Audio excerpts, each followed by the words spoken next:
Ang mabuting balita ng Panginoon ayon kay San Juan.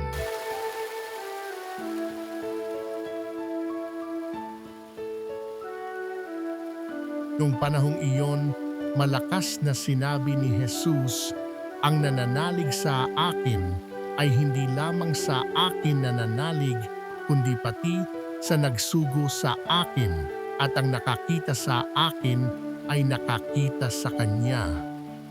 Ako'y naparito bilang ilaw ng sanlibutan upang hindi manatili sa kadiliman ang nananalig sa akin.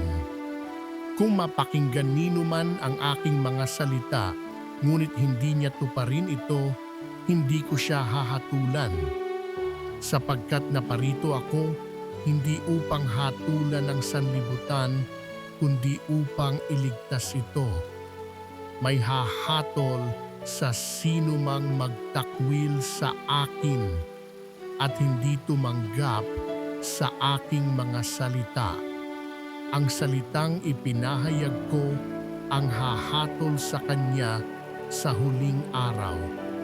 Sapagkat hindi ako nagsalita sa ganang sarili ko lamang, kundi ang amang nagsugo sa akin ang siyang nag-utos kung ano ang aking sasabihin at ipahahayag.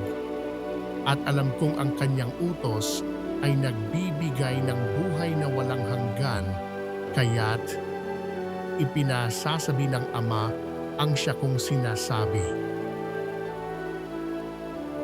Ang mabuting balita ng Panginoon